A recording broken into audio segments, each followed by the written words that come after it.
Welcome to Punch Card Investing, a weekly show dedicated to all things value investing.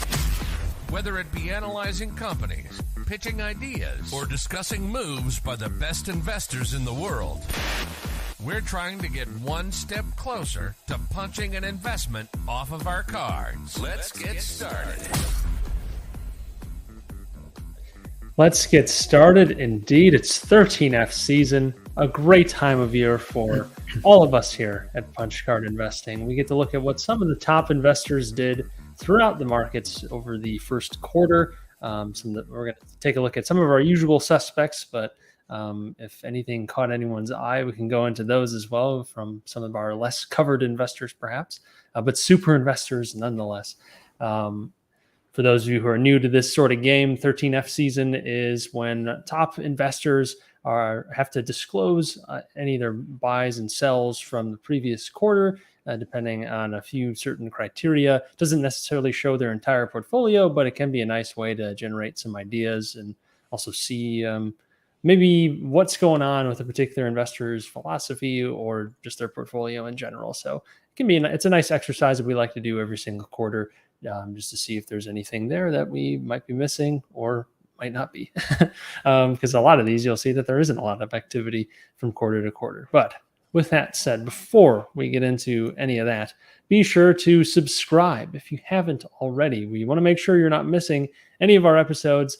We're potentially looking at some scheduling changes for the live release of these episodes. We're trying to coordinate time zones and everything, and changes to everyone's schedule that happen from time to time. So we're thinking about experimenting with some different time slots. So be on the lookout for that. Don't be surprised if that happens. But for those of you who watch after the fact, it probably won't make too much of a difference. But for our live audience, I'd let that be a warning, I suppose.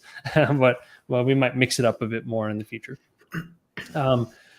Also, be sure to hit the like button. It makes us feel good about ourselves. And check out all the links in the description below, including the link to the Discord if you haven't joined there already.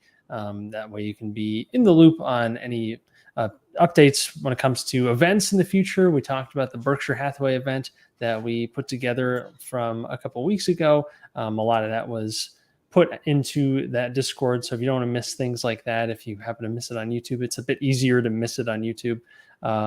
Be sure to join that as well. And there's a nice lively discussion going on there between many different investors from many different walks of life. So it's an interesting place to be. Now, with all that said, let's get into 13F season. How you guys doing? And we've had more than two people in a few weeks now, right? So it's good. It's good to see you guys. Tom, we were talking last week. Karin, it's been a little while since I've seen you. I know you've been doing some traveling, right? I'll take that. Yeah, I mean, it's been a bit busy. Don't give us all the details at once. We keep that for another video, yeah. Okay, another video. Sure. Fine. Yeah. Tom, I know you did a breakdown of Berkshire. I guess it'd be appropriate to start with that. It's Berkshire season after all. Maybe we can kind of start there. I know you did that full highlight video. So anything that caught your eye, since you've already gone in pretty great detail through it? Yeah, from Berkshire, there's we can talk through some of the changes, maybe just go top to bottom. But before we do that, there's one thing that I didn't say in my video that I put out this morning, which a couple of people commented, and I had completely missed the news, which is probably worth knowing. Berkshire actually put out a press release on this with some of the finer details, but essentially there's a few stocks that live within Berkshire's different insurance subsidiaries, and Gen Re is one of those businesses. And some of the Gen Re stocks are now appearing in the Berkshire Hathaway 13F that we're looking at here for the first time. So a few examples there. It says we've got a 2.3% add to Apple and a 2.25% add to Bank of America. That's actually not really new purchases from Berkshire. It's just they've been sort of transferred from the Gen Re 13F to the kind of main Berkshire 13F. So we can maybe bring up those individual stocks as we kind of work through it here, but that's something to keep in mind. Noted. Because that would be kind of weird if they're just in these little ads here and there, given what's going on elsewhere. But besides that kind of clerical note, any big highlights from this one? There weren't any like massive changes, but it seems like there's kind of a lot of shifting or trimmings, and little ads here and there. Yeah, maybe we I start think with, that's yeah. I think that's fair. Like probably the biggest one for me was the kind of switch around with the oil businesses. He's right kind here of towards trimmed the top. Chevron and he's trimmed Chevron and sort of continues to buy Occidental. And the Chevron trim's actually a little larger than it looks because of the Gen Re thing I just mentioned. So in the 13F, just comparing this quarter to last quarter, it looks like they reduced by about 30.6 million Chevron shares. They effectively gained about 2.1 million from the Gen Re addition. So they sold more like 32 rather than 30 million shares of Chevron. So it's actually a slightly larger than 18% or 19% reduction if you look at it that way. Would that be about 30 million over 160 million, whatever that percentage is? Right. Because they're down to 130 million shares of Chevron now. That's right. Yeah, they're down to 132. So they sold 30, I guess. What it appears that they sold 30, but they sold more like 32. So slightly larger trim. Yeah, I meant like what percentage does that come out to exactly? But yeah. Jack, we've discussed many times we should never do maths live. Well, you looks like you have a calculator in front of you. I don't know. I don't. Yeah. So anyways. So that's probably the main thing that jumped out for me was just the continued switch of the oil kind of bets. So yeah, he's been selling Chevron and buying Chevron back like for a couple of quarters. Yeah. Like it's been going on for a while, right? Like he's been adding to it and reducing it. Swing trade. I think if you click those like three lines on the far left hand column next to Chevron, Jack, it'll show you the history. Like in that row you're just in, but go hard left, like to the left of the CVX ticker. Hold on a second. We should have practiced this before. I know, right? As well, it's freaking pop-up ads make me freaking out. Okay. Let's see here. Yeah, I hit the 3 bars. Yeah, this is it. Yeah, then we should get his history with that one. I think that's what I was showing, right? Oh, I see. It's because it's the way I'm sharing the screen or something. I'm sharing this window. It is not updating it, so I don't know what's going on. Random. Here. So okay. Technical difficulties here at Punch Card Investing. But in first quarter they reduced. Fourth quarter of last year they reduced a little bit. They added a little bit the quarter before that. They added a little bit before that. They added a lot in Q1 of last year, 2022. But yeah, it hasn't really been switching off too much. But I mean, back in 2021, they sold off half the position in the first quarter of 2021 before adding greatly in Q1 of 2022. So yeah, it has been kind of like a oscillating position a bit. Though it's much larger than it was even at it's much larger than it was in 2021, if that's any perspective. So at the end of 2021, it was about 38 million shares. And right now it's 132 million shares. And it peaked, at least according to the filings, at about 165 million shares. Approximately. Could you imagine logging into your brokerage account and seeing that number of shares, let alone dollars of in a holding? It's kind of ridiculous. Yeah, they're using, Robinhood. Berkshire also hit a 52-week high yesterday. Seems like it. Did they? The stock hit a 52-week high. Yeah. Probably annoys the hell out of Buffett when he's trying to do some buybacks. Well, he's the one pushing it up with buybacks. Yeah, right. Maybe, yeah. Let's see, 1 year. I mean, they're up 8.5% on the year, and I think the previous high, it looks like it. 52-week high by a good chunk. I think the 52-week high before that was about 320. I got it about 325. It's about 330 now. So yeah, surging. Not quite at all-time highs. Any other big takeaways from the? Any other big takeaways out of the 13F for Berkshire for you guys? Wasn't there? Yeah, I think you highlighted the trim and was it Activision? I think they had trimmed something there, right? Yeah. Do you want to share your screen again, Jack? If it's working. Yeah, I think it is. There we go.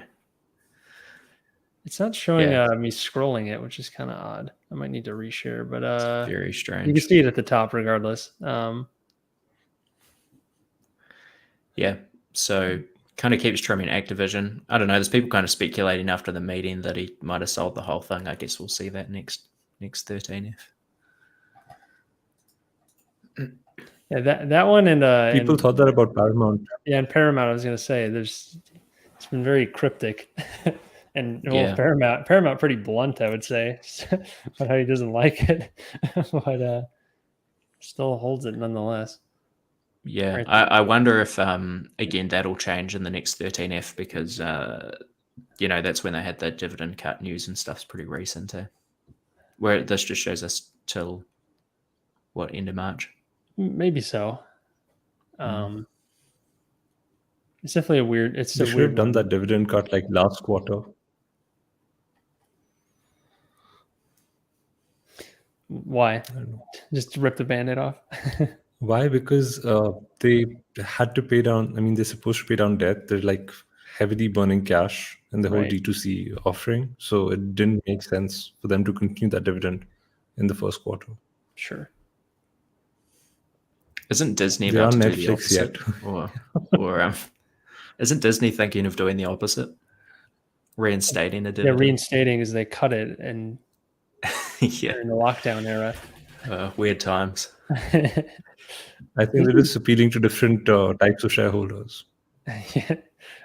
It reminds me of the all the Carl Icahn drama. I don't know if you guys saw that. With it was pretty big news recently with Hindenburg releasing their short report on Icahn Enterprises, calling it Ponzi-like. Similar sort of mechanics, I suppose. Taking on new investors' money and debt to pay massive dividends. A little suspicious, perhaps. I don't know if you have any hot takes on that one. I mean, the hottest take. I don't want to get on Carl's bad side. I don't know that he watches our streams, but he's not a guy you'd want to annoy. He might short our SPAC, and then we're in trouble. I know. Yes. Any hot one person who was enjoying that. So Big Bill was. Should we cover his 13F? Yeah, I was going to say that'd be a good transition to Bill Ackman. In this one, let me try resharing my screen here. But I guess just in case the screen doesn't work, the big ad was Google. You had both types of Google shares. Well, should we just quickly finish Berkshire? One thing I want to say on Berkshire before we jump to the others. The HP ad, it looks like you added, what was it, 15% or something to HP. That's purely from January. So there's actually no buys at all there. It's just a reporting change. So seen a few people talking about that one as well. How many other hidden shares are out there? Well, I'll just run through the list, actually. Energy. Shall I just run through the list quickly of the January stocks, just so people know? Yeah, you can go read the press release on the Berkshire website if you want. But the stocks affected are Apple, Bank of America, Chevron, Citigroup, Diageo. I think that's like the Johnny Walker whiskey parent company. Okay. HP and Markel. Those are the affected stocks.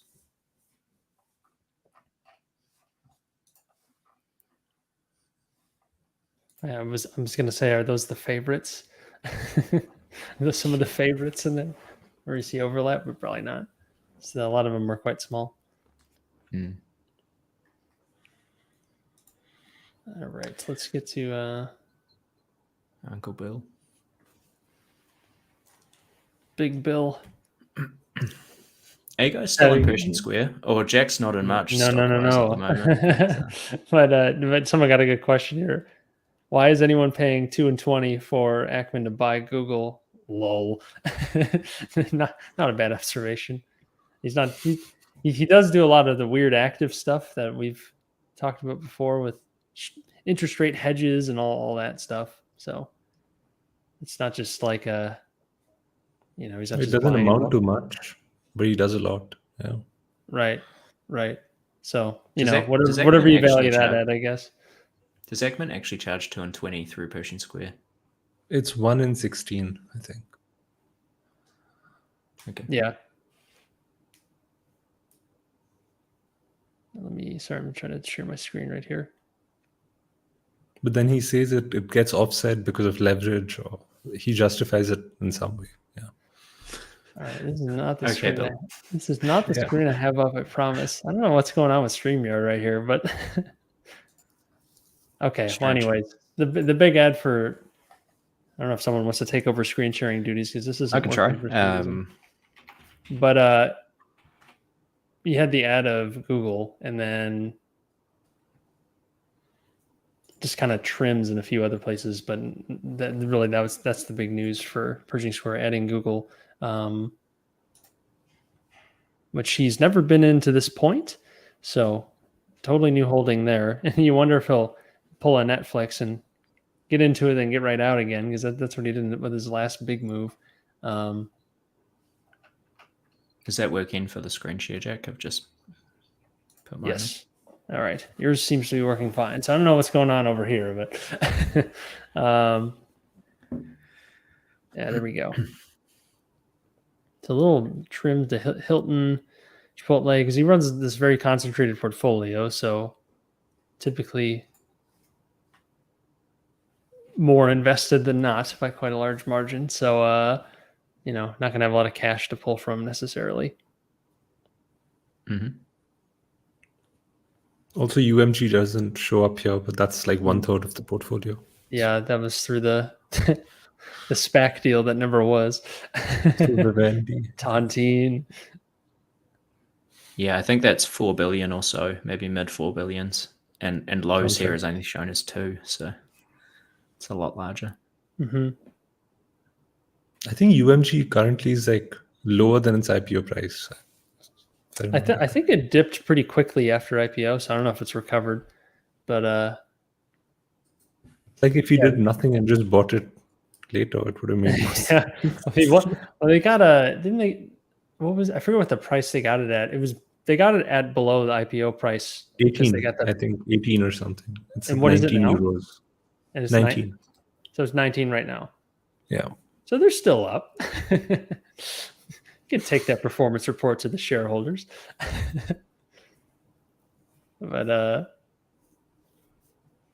yeah, that was a different time with the SPAC mania coming to an end, and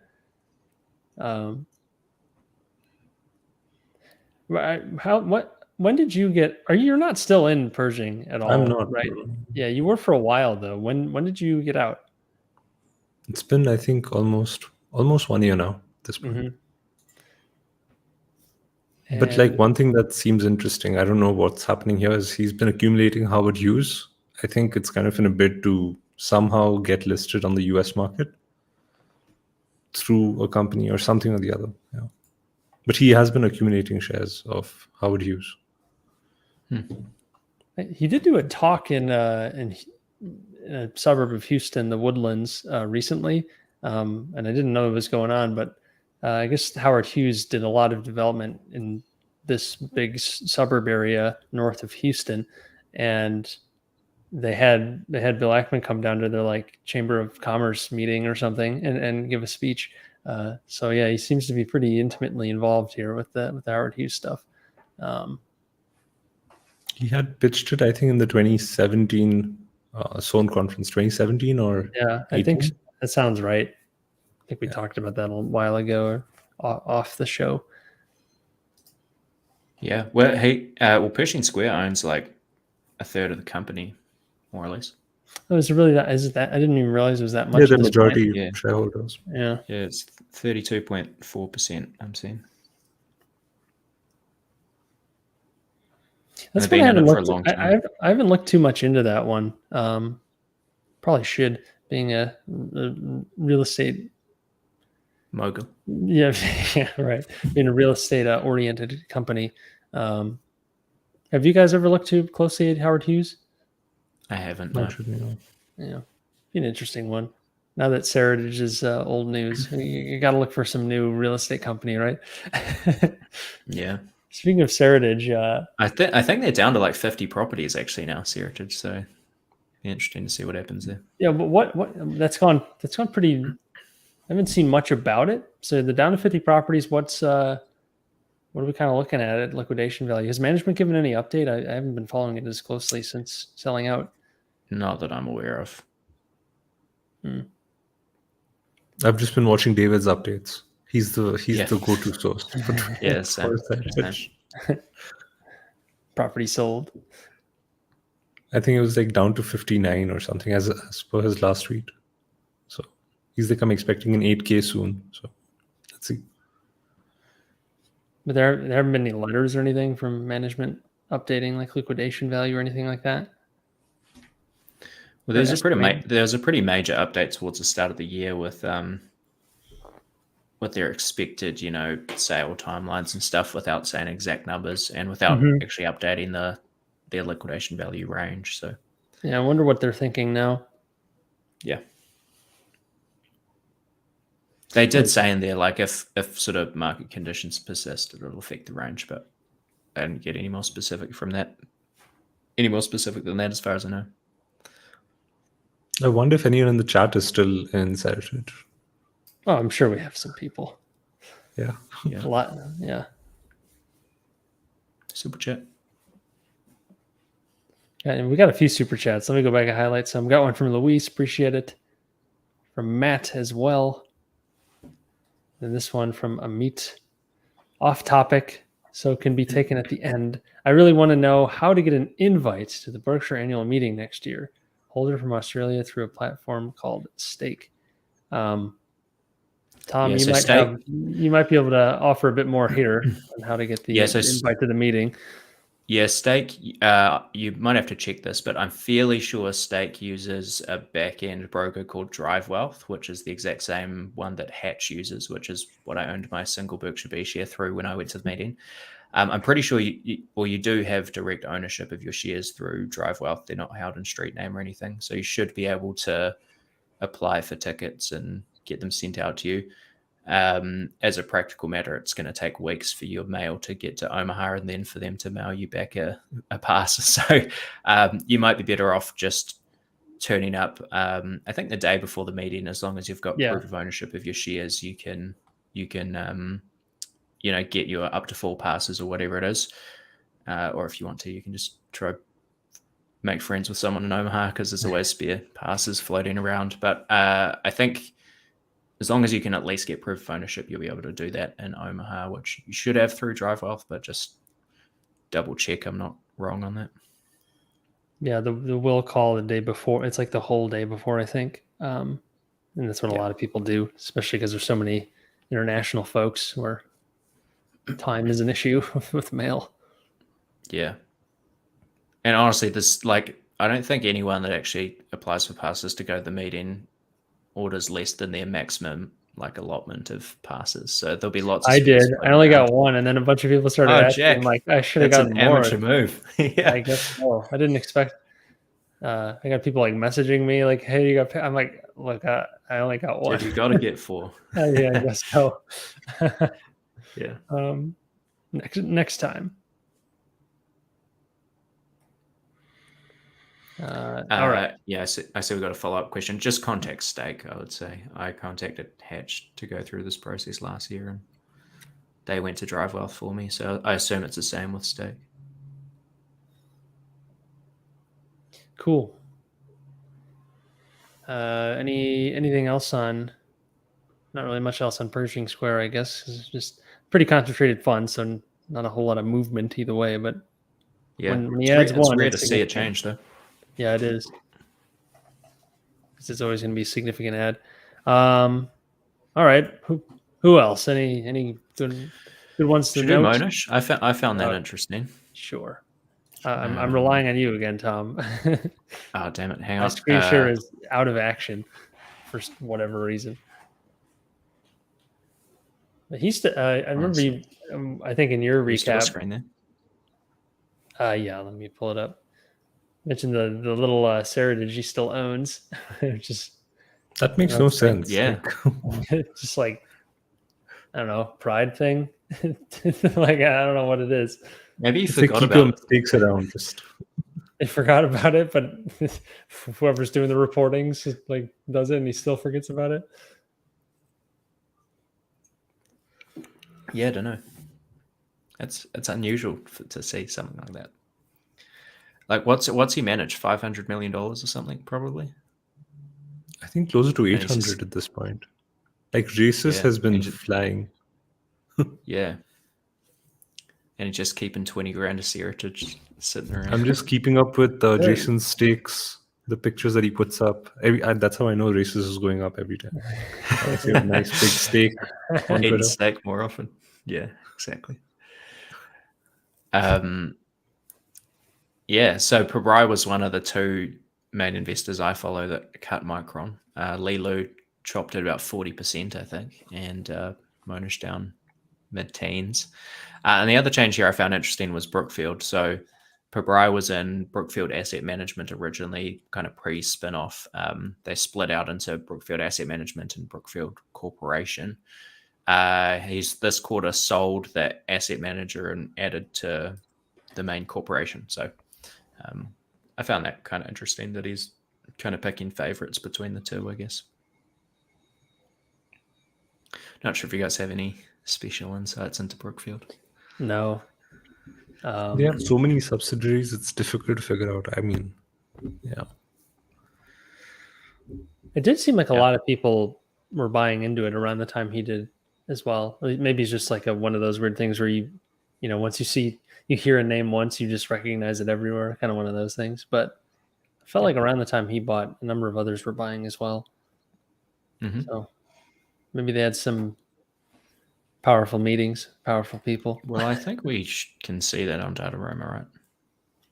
Yeah, there's a few investors in it. Josh Tarasov. Yeah. I want to say Josh Tarasov was one of the people that bought it somewhat recently. No, he's been in there for a while.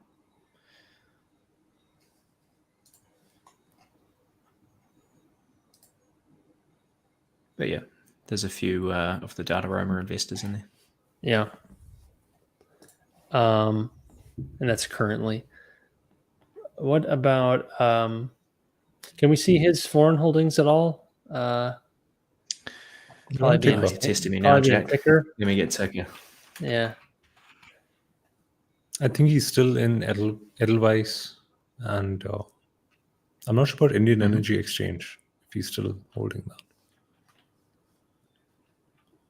Yeah, good point. I can't see that actually. So I'm seeing Racist, no change. $117 million position now, so it's bigger than Micron. Edelweiss is a $42 million position. Sorry, 100 and what? 117. Didn't he put in like 7 million in there? So he's turned 7 million into 117? Wow. Okay. I think that's also bigger than Micron.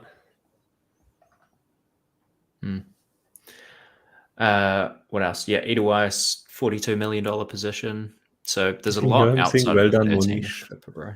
Yeah. Suntex 33. Nice Holdings is about 16. Rain Industries is about 16 million as well. What percentage of Racist does he own again? 29.99. Strategic. And I saw that the father and son were buying also recently. Like they've been adding to their own position. Yeah.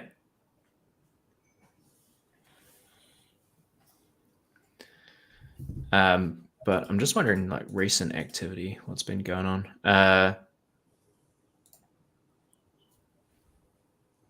So we've got the Micron trim. So he added 3% to Edelweiss in March. So we've got a recent update there. The other ones are pretty old. Racist, we've got a recent update, but no change in shares. He's just hanging on to that 30%. So yeah, that's the international stuff. There's no Indian Energy Exchange in there. Not that I can see, no. Because I know Guy holds it and it shows up on his ticker, but not for Manish. Guy's done well on it.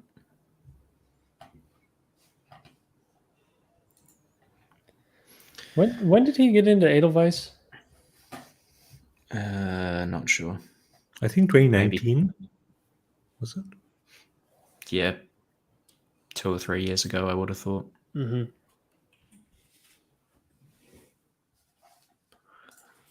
I know he was getting crushed on it for a while, but I haven't looked recently.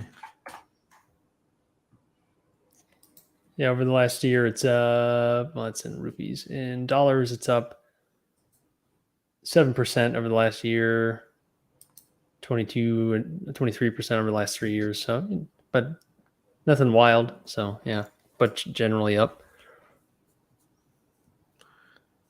Wow. Yeah, I want to say his cost basis is like close to 100. I think I read somewhere a few years ago, but that's just off the top of my head. It's down to like 60 something now.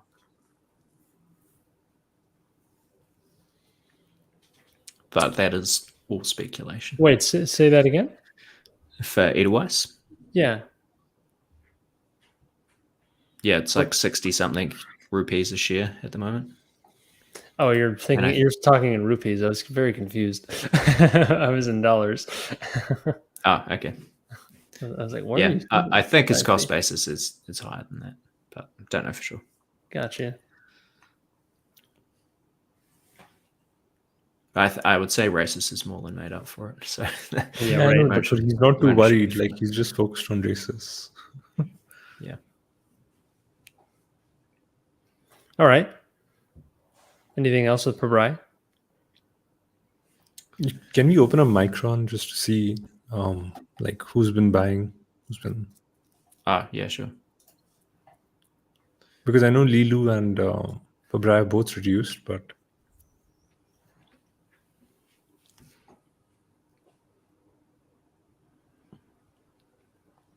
Prem wants it adding. Interesting. It's a big holding for him as well, 16%. Didn't Dan Loeb also recently add to Alibaba?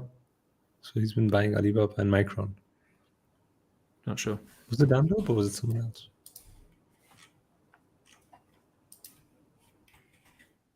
Yeah, it was. Only a 2% position, but yes. Where you guys want to go next? Well, I mean, you want to check out Michael Burry? You have the list right there of some guys we could look at. Guy Spier, just to show it. Same as last time. Amazing. Yes. No activity, at least no known activity. I think internationally he had like a 2% change in some really small position or something weird, but yeah, nothing on the 13F. What if he's like super active in some foreign markets and we have no idea or something? Just a bunch of little tiny positions that don't show up anywhere. What if he's constantly trading all of these stocks, but make sure to close with the same amount of shares each quarter? In and out every quarter, and make sure it's the same shares at the end. Yeah. I feel like he's more likely to be like trading coffee beans to like find the best coffee more than like yeah. Get this, yeah. Goes to his coffee dealer. Guys out there just talking to people and having fun, I think. What is his fund charge? Speaking of fund fees for 0.0625. Oh. Yeah, he may have even reduced from there, I think, but it's that sort of structure. Aaron, do you just know all the fee structures? I mean, you got them at the ready. Yeah, I think I don't think Guy was always 0.625, but I remember reading in his book that when he went to have the lunch with Buffett that they, won at auction, he kind of felt uncomfortable like being the one guy there that charged a management fee. So I think he scrapped it around that time. He got shamed. Self-shamed. saw the light. Yeah. Yeah, exactly. Do you guys want to check out Michael Burry? A portfolio with some turnover? Some every quarter, half the portfolio, if not more. It's Scion. I don't know his now stuff. you see how hard this is, Tom. You have to think of the fund name, but you're thinking of the investor name, and then you're panicking. There we go. There we go. Look at all activity. Look at all that. Yeah, Karen, give us your thoughts on this one. I mean, okay, so something that stood out: Capital One Financial. I mean, I don't know if that is a Buffett ad also, or was that also from January? Do you know about that? It wasn't January, but I've seen it pop up in several 13Fs this quarter. It seems like there's quite a bit of bank stocks that got attention in general, just with the turmoil we saw in Q1. So there's this account on Twitter, David Cass, I think, his name. He closely follows Berkshire, and he kind of talked about Capital One a little bit. If anyone wants to check that out. well, with speaking of Capital One, you see Cliff Sosin there at doubled it. Yeah.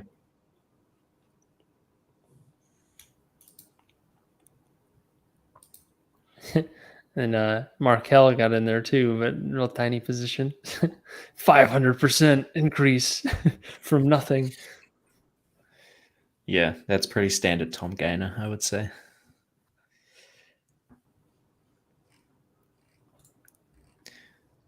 What else in here, Karen? I mean, obviously, nothing at the top. Yeah, stock, nothing right? interesting. Yeah, and like who knows what else is going on behind the scenes? Hedges, other trades. It could be out of all of these. Who knows? It's always fun to look at, though. Wait, isn't FRC also? Yeah, I mean that's gone. So First Republic. Yep. That's a 0. Well. Yeah, jeez. Isn't it a 0? Is it a 0 though? Because it depends on whether you got out of it. Oh, I guess 97% drop by the time it was out. Never mind. Yeah, that's 0. Yeah, never mind. I was thinking like, is there a way he could have gotten out, but it shows up in the 13F, but no. It's the timing. That's not good. Anything that yeah, he got into a lot of banks in that quarter, right? Yeah. That's what I know. That was what I noticed is he was like, it looks like he was probably swing trading banks or something like that in particular, if there was any one focus. But then again, the big ads were at the top with JD and Alibaba. 10 million positions each. Zoom was a bit of a surprise. Yeah, it was kind of weird too. I mean, a lot of these are weird. What he sees. Yeah. But yeah, I think if there's a theme though, I felt like the banking thing really stood out. There's a lot like, Wells Fargo, Western Alliance, Capital One, we already mentioned, just a lot of banks mixed in there. A basket bet of an overreaction or something, overcorrection or something. Yep. Anyways, who's next? Should we do Norbert Liu? Sure. Norbert Liu, Punch Card Capital. We should get him on. Do you guys follow Chris Bloomstrom at all? Yes. Via Brad Kellner.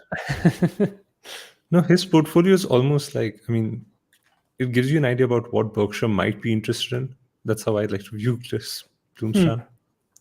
I think that's a good way to look at it, yeah. Yeah, a lot of times whenever he's adding, it's likely that you'll see Berkshire add to it like maybe in a quarter or 2 quarters or something. Yeah. Yeah, I think he's sort of like he's got Berkshire as a big position anyway. and then it seems like he sort of weights other stuff in his portfolio that Berkshire's probably also buying. So he's like Berkshire plus Berkshire's recent buys, essentially. The Berkshire Plus portfolio. Yeah.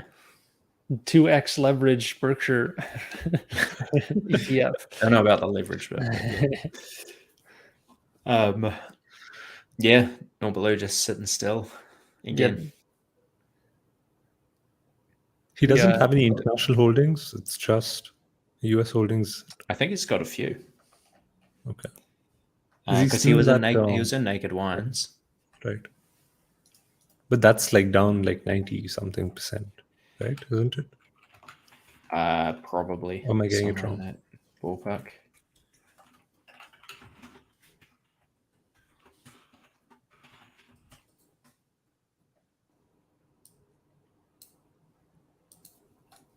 From the peak, it's down 87%. Yeah, it's down 50% from pre-COVID because it went to the moon before that drop.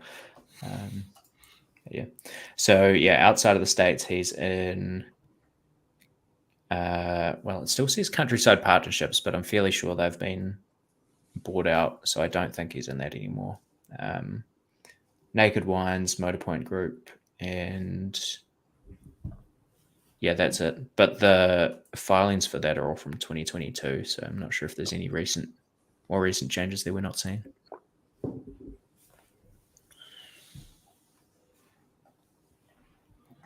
All right. But yeah, no holes punched this quarter. Can we look at Cliff Sosens? Because we mentioned him earlier when this big ad Capital One. Was there anything else there? You were just on it a little bit lower. There we go. Capital One. Anything else? No, not really. Not a whole lot.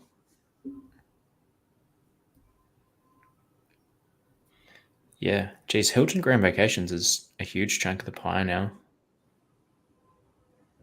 Is that because of a run-up? I think it's more like a rundown in Carvana and Cardlytics. Oh, that's a good point. That's a good point.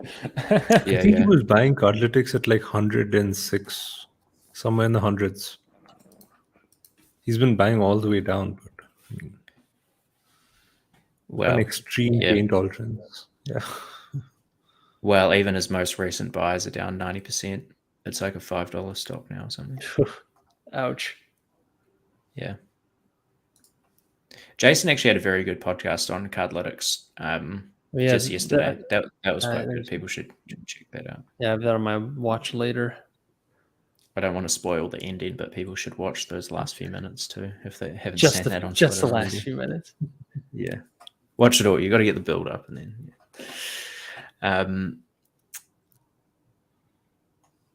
yeah. All right. Do you guys know any of these stocks in detail or not? It depends how you define detail. We've talked about Carvana a good bit, but yeah, I think I'm no expert outside of Carvana. I'd be curious at Capital One. What's the big deal here? It's coming up a lot. I'd shared a tweet, the David Cass tweet in the private chat. It's a quick summary of it, but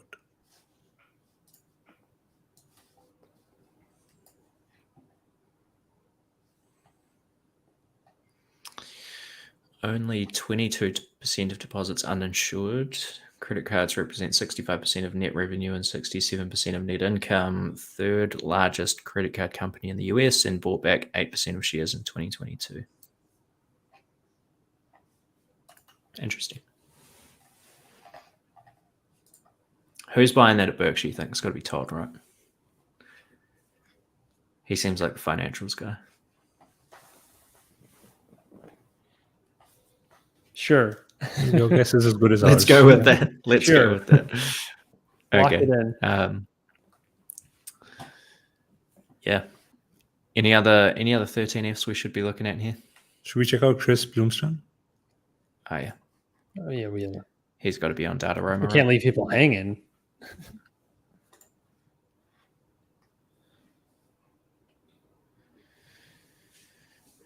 Lots of activity. That is the last. Yeah. Adding the Berkshire. Because he recently said it Yeah. was undervalued, right? In his recent report or whatever, right? Am I remembering that right? Well, it's fairly consistently undervalued compared to Chris's Yeah, intrinsic value estimates, but yeah. Right. Tom, do you know where Chris had his estimate at, like for the B shares? Not off the top of my head, I could find it. I think it was in the low 400s. Right. Yeah. We could probably track his letter down, but I think it was around there. He's another big Paramount guy. What are people seen in Paramount, Karen? Have you guys heard Jason's new podcast about Paramount? Yep. Yeah, it sums it up very well. Everyone should go listen to that. Okay. Yeah, check that out. He explains it like a lot better than I would. So Fair enough. I think it's terrible. You've been in it in the past, though, right, or not? I'm still invested. Yeah, like I think it's terrible. So it's the Buffett. That's the Buffett approach over again. Like it works. Yeah, just keep talking this about thing how terrible it sucks. is. It's so bad. Therefore, I am investing Yeah, billions of dollars into it. We'll see what happens. Yeah. He's got a lot of gold. He's got a lot of gold in here with Kinross and Newmont. Yeah, and a lot There's of something interesting with Newmont. I mean, it's not a company I know a lot about, but they've made a bid for some Australian mining company, which had recently, like 4 years ago, acquired another gold company, and there's like quite a good amount of the mines that these companies control now through Newmont. So there's something happening there, but it's a space I don't know much about. So yeah. Big add to Dollar General, 87%. I mean, outside of Berkshire, you get into mid to low single digit positions pretty quickly here. But has he sold anything?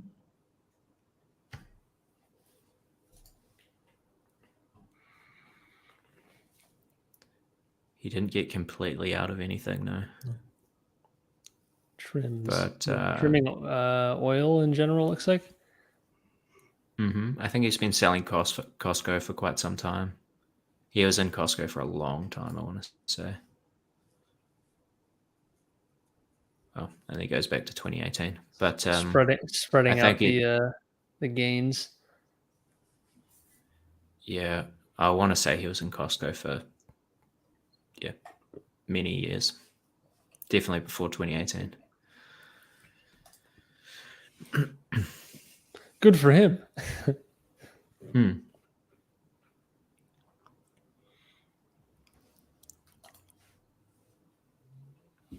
he's got Dollar Tree in there as well. He had Dollar General and Dollar Tree. Likes the dollar stores. Can you tell a non-American what those businesses do, Jack? In a few it's sentences? kind of in the name, right? They sell how they different? Is it the same? They sell very cheap stuff. So it's like, I mean, the premise is everything's supposed to be $1. It's not really the case anymore. But it's a super cheap like grocery semi-convenience store. And I say grocery pretty lightly because it's not like a huge selection, but just very cheap stuff. And there's a lot of locations for both chains. All over the place. They're one of the few retail kind of stalwarts that continue to grow despite the rise of like e-commerce and hurting a lot of traditional brick and mortar. They've continued to do really well because it's very hard to get ship stuff individually to people for that cheap. So that's kind of the niche they've carved out, and they've done it quite well.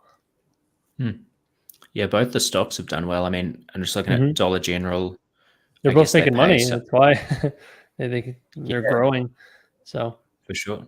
Yeah, I mean, they're up basically 10x since 2009. Plus, they're paying a dividend. Dollar Tree is up like 14,000% almost. I think one of them, probably that one, is doing extensive buybacks. I could be wrong about that, but I want to say I remember reading something about that a while back. I want to say the big gripe was like it sort of like a Costco. They're kind of they're generally trade pretty expensively, or at least seemingly expensively. But yeah. Yeah, it's not crazy at the moment. I'm seeing 22 times earnings. Okay. Yeah, they bought back 2% of their shares last year, 3.5% the year before. So sure. I can see plugging along. Have we exhausted the 13Fs, or do we want to look at some more? There's got to be one or two more. Anyone in the chat have any you think we should look at? I try to get one or two more before we wrap up. You guys follow David Einhorn? Green light. Yeah, why not? No, good old Dave. You mentioned Daily Journal. There wasn't really anything, right? No change. No change. Yeah, what is it? The other Wells investor Bank of in Green America.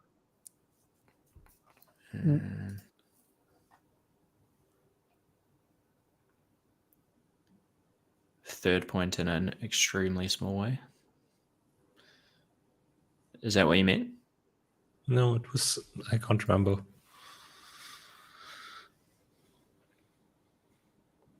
I think it's one. I think it was. Was it Bonsai Partners? They don't show up in 13F. Yes, yeah. I think you're right. I think Brad was out here looking for Bonsai Partners, but I don't think they released their 13F. They don't even have 100 million under management, do they? I don't think so. No. Yeah. Okay. Another very active quarter. Any names that stand out for you guys? Well, what's that? Console Energy? And what is that? You added 50% to that. Yeah, I recognize very few of these companies. Yeah. I know Black Knight is one that Michael Burry was in last quarter, but then I think he sold out. I'm seeing a good amount of energy in here. Is just kind of mixed in various energy stocks. Yeah. I recognize Gulfport, and that's a natural gas business that's just come out of bankruptcy, but that's about all I know about that one. He's got some gold and silver ETFs. Alexander in the chat says that Console is coal, and they're doing huge buybacks. Okay. Super chat from Swami. ASOS, our old friend, Nick Sleep Holding, has dropped 93% in the last 5 years. And it's even more painful when you think that he sold Amazon to buy ASOS. Just... It's selling anything we get into that is pretty tough to swallow. Unfortunate. Well, what's going on? What's going on over there? We covered them like a couple of years ago now. Well, they were down 70% from like a rough year combined with losing the CEO. Yeah, the rest of the drop, I don't know. Not sure. I haven't followed it too closely. I've been hearing ASOS looks very cheap for like I think around 5 years now at this point. Yeah, I mean it does, to be like, if you do some even just a bit of back of the envelope math, you can make it look pretty cheap. But it's tough because it's a very low margin business. So it's like if the operating margin's 3%, it's exceptionally cheap. If it's 1.5%, maybe not. And it's been negative a little bit the past couple of years. So yeah, trying to grow a business with margins like that is super capital intensive.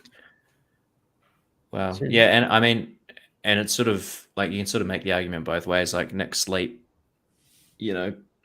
had this whole scale economy shared sort of idea. So you'd almost argue that lower margins in the long term are better for the business. But the margins they just look so unstable is the issue.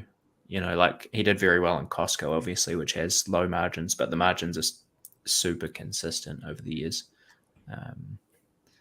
Not so much with ASOS so far, but yeah, I can see the appeal from people that have talked to me about it. I feel like, I guess there's a lot of shared kind of business mechanics. It's like a Costco. Like I was gonna say, well, you got like membership fee kind of backstop, but so would something like an ASOS or an Amazon. You get the network effects of having more and more locations. You can ship things faster and more efficiently, have more coverage. So yeah, a lot of the same factors are at play, but it might just be the differences is that you're technically competing against the likes of Amazon and other big retailers who are already there. So you're kind of going uphill more so than you might have been, but Well, it's not even Amazon. It's like Boohoo and Shein. I see and anyone. several times. Anyone. Yeah, that's point, really. That's the main struggle I had looking at initially was I just couldn't figure out the competition and, is it going to be like one clear winner or a few people do well sort of thing? Or no one does well. For me. Yeah. Well, all that, airline style. I don't know. Yeah. An efficient market. You guys see any questions that seem interesting?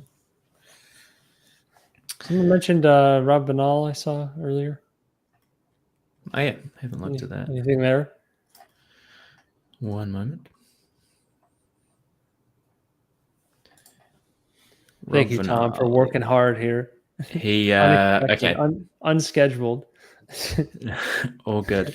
So he trimmed credit acceptance 13%. That's his largest US position. No change in Salesforce. Added 30% to Meta. Interesting. No change to Wix. What's the position size for Meta? Which one? Meta? It's 22% of the US portfolio. Okay. Yeah, I could be wrong. I want to say Rob Vanal has 400-ish million under management, and the Meta position's now 58 million. So whatever that works out at. Big chunk. A little over 10%. Yeah. So no change in Wix. He bought Interactive Brokers for the first time, $16 million position. No change in Carvana, no change in Trupanion. People were hyping up Interactive Brokers at the Berkshire meeting. Big international crowd, so that seems to be the brokerage of choice for kind of the broadest selection.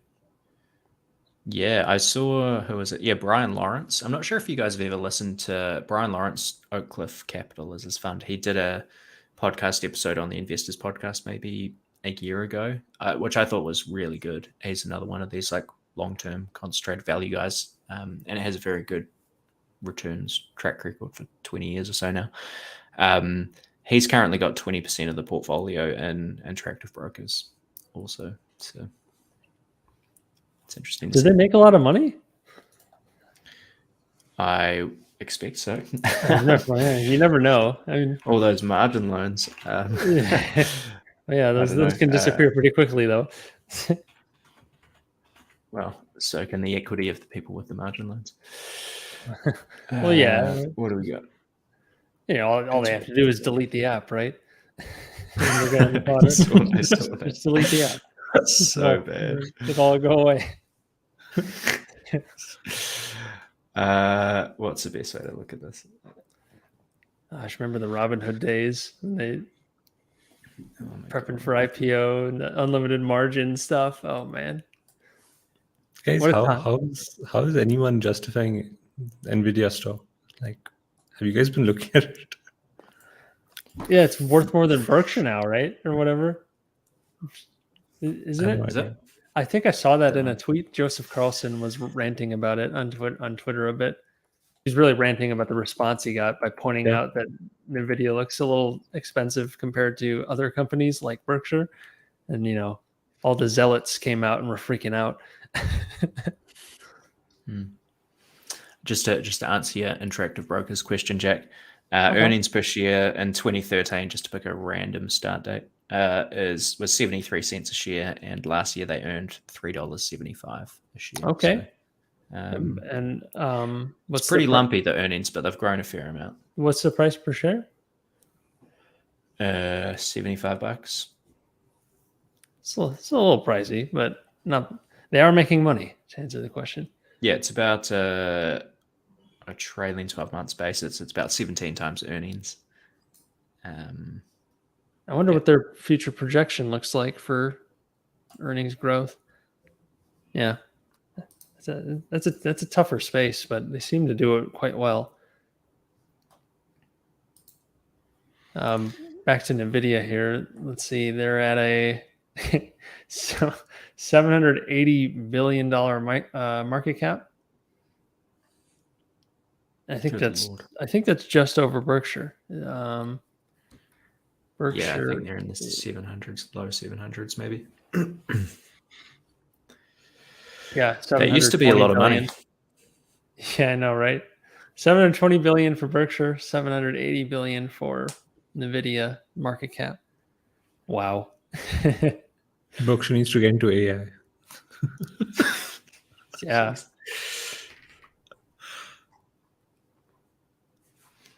Yeah. It's been almost a straight line up for the last year. 83% rise over the year. I like Manu's comment here. It's possible that Burry could be shorting. Likely a Burry short. Really, yeah. I don't know. He might wait a moment. He seems to come in right as sentiment shifts, and I don't see it shifting right now. But who knows? I'm also guessing because I don't know what Burry actually does. You just see some snapshots. Who knows how much he's actually turning over? Yeah.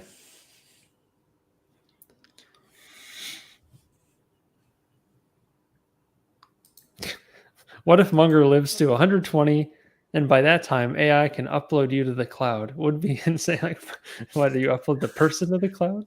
I was thinking that, like, what if that's always the talk at these Berkshire meetings. Oh, is this going to be the last one for either of them in their 90s? It's like, it's kind of wild to think that, just one more year, Charlie Munger will be 100, manning down the fort at a 30,000 person meeting, which is crazy.